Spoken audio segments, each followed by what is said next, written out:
యశ్వంత్ మీరు ఇది first debut Telugu అయితే డెబ్యూ ఇది ఫస్ట్. తెలుగు తెలుగు బట్ కన్నడలో తమిళ్లో కూడా చేశారు. తమిళ్లో కాదు, కన్నడ, ఓన్లీ కన్నడ. కన్నడ అయిన తర్వాత తెలుగు సెకండ్. అచ్చా అచ్చా ఓకే. కన్నడలో ఏం చేస్తారు కన్నడలో కన్యాకుమారి అని కలర్స్ చేశాను. ఇప్పుడు ప్రెసెంట్ గా నాతి చరామి అని వస్తుంది. అచ్చా అచ్చా ఉద్యా ఓకే. ఇప్పుడు ఇక్కడ అక్కడ రెండు మేనేజ్ రెండు, అవును. సూపర్. అసలు ఏంటి మీ బ్యాక్గ్రౌండ్ గురించి చెప్పండి, మీరు ఎలా స్టార్ట్ అయ్యారు అసలు సీరియల్స్? అంటే నా బ్యాక్గ్రౌండ్ గురించి చెప్పాలంటే 1 డే కావాలి యాక్చువల్. అంటే చాలా ఒక ఈవెంట్లో కూడా చెప్పాను అండ్ ఒక ఇంటర్వ్యూలో కూడా చెప్పాను. అండ్ యాక్చువల్లీ షార్ట్ ఫామ్గా చెప్పాలంటే యాక్చువల్లీ నేను ఇండస్ట్రీకి వచ్చినప్పుడు లైక్ డిప్లొమా చదువుతున్నా. డిప్లొమా చదువుతున్న టైంలో 1 month గ్యాప్ వస్తుంది కదా, ఒక సెమ్ 1 year అయినప్పుడు అటు ఒక్కొక్క మంత్ గ్యాప్ ఇస్తారు కదా. సో ఆ గ్యాప్ ఇచ్చినప్పుడు ఇంట్లో కూర్చొని ఏం చేస్తామని అట్లీస్ట్ ఎక్కడికైనా వెళ్ళి మేము పని చేస్తే పాకెట్ మనీ కావాలి, అబ్బాయిలు అలాగే థింక్ చేస్తారు కదా. సో అలా ఆలోచిస్తున్నప్పుడు ఆల్మోస్ట్ మా ఫ్యామిలీలో మొత్తం ఆల్మోస్ట్ బెస్కామ్ అని తెలుసు కదా మీకు, బెస్కామ్లో పని చేస్తారు. సో అక్కడ వెళ్తే ఏదైనా హెల్ప్ అవుతుందని వాళ్ళు మీకు చెయ్యి పర్మనెంట్ అవ్వచ్చు అని అక్కడికి వెళ్ళాను. అక్కడ వెళ్ళిన స్టార్టింగ్లోనే నాకు 16,000 ఆఫర్ చేశారు. ఓకే.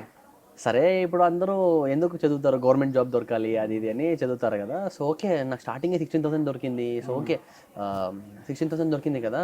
సో ఓకే ఓకే ఇదే పర్మనెంట్ అవ్వచ్చు కదా అని నేను అక్కడే, అది యాక్చువల్లీ స్టార్ట్ అయింది, కాలేజ్ స్టార్ట్ అయిపోయింది.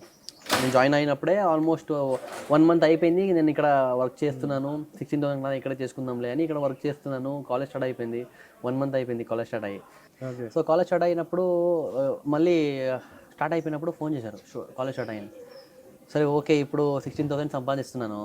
మళ్ళీ ఒక్కసారి ఏమంటే అది గాంధీ తాత ఫేస్ చూస్తేనే మాకు మళ్ళీ వెళ్ళాలని ఉండదు. సరే ఓకే, అందరూ వర్క్ చేసేది గవర్నమెంట్ జాబ్ చేయాలని మంచిగా చదువుకుంటారు. సరే నాకు ఇప్పుడే దొరికింది కదా, పర్మనెంట్ కూడా అవుతుంది అని చెప్పారు. సరే ఇక్కడే కంటిన్యూ చేద్దాం అనుకున్నాం. సరే కంటిన్యూ చేసే టైంలో 1 month అయిపోయింది కదా. మళ్ళీ 2 months అయినప్పుడు వీళ్ళు ఏం చేశారంటే ఇది only contract basis, only for 3 months అనేసారు. నాకు ఇక్కడ కాలేజ్ స్టార్ట్ అయిపోయింది. సెకండ్ ఇయర్కి నేను యాక్చువల్లీ ఫస్ట్ అండ్ సెకండ్ పీసీలో 6 subjects చేసుకొని క్లియర్ చేసేదే చాలా కష్టం. నేను డిప్లొమా తీసుకున్నా 12 subjects, అదే చాలా కష్టం కదా. నేను సెకండ్ ఇయర్కి వచ్చేసరికి 16 subjects అయిపోయింది. ఓకే, ఇది అవ్వదు అసలు, 12 subjects కష్టం అంటే ఇంకా 16 subjects వచ్చింది కదా అనుకొని ఎందుకు వర్కౌట్ అవ్వదు. సరే ఇక 2 months అయిపోయింది. సరే నెక్స్ట్ ఇయర్ చూద్దాంలే, అప్పుడు దాకా వేరే పని ఏమైనా చేద్దామని. అది కూడా ఓకే 1 year వేస్ట్ చేశాను అలాగే, సరే వద్దులే అని. ఆ టైంలో మళ్ళీ నేను బెస్కామ్లోనే ఇంకొక జాబు, కరెంట్ బిల్ ఇస్తారు కదా ఇంటింటికి వెళ్ళి. కరెంట్ బిల్ అంటే ఇంత వ్యాట్స్ ఉంటుంది ఇంట్లో, కరెంట్ బిల్స్ ఉంటుంది కదా. అక్కడ వెళ్ళాను. అక్కడ వెళ్ళినప్పుడు అక్కడ కూడా అంతే, అక్కడ కూడా 3 months అయింది కాంట్రాక్టర్ బేస్. బట్ అక్కడ ఏమంటే అసిస్టెంట్స్గా నేను వెళ్ళేవాడిని, కాంట్రాక్టర్ బేసిస్ కదా. సో కాంట్రాక్ట్ బేసిస్ కాబట్టి లైన్ మ్యాన్తో నేను జస్ట్ సపోర్టింగ్గా నేను బిల్స్ ఇవ్వాలి, వాళ్ళు డిస్కనెక్షన్ చేస్తారు. 15 days బిల్ ఇచ్చేది ఉంటుంది, ఇంకా 15 days డిస్కనెక్షన్ చేయాలి. ఎవరెవరు బ్యాలెన్స్ ఉంటుంది, ఎవరెవరు బిల్ కట్టలేదు అది కట్ చేయాలి, అది లైన్ మ్యాన్ చేసుకుంటాడు.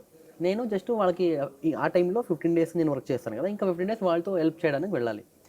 బట్ అప్పుడు ఆ టైంలో ఏమైంది, ఫుడ్కి వాళ్ళే ఇప్పించేవాళ్ళు నాకు, అసిస్టెంట్స్ కాబట్టి మేము సపోర్ట్కి వెళ్తున్నాం కదా. ఒక్కొక్కసారి వాళ్ళు ఏం చేసేవాళ్ళు అంటే చాలా 1 month చాలా బాగానే చూసుకున్నారు.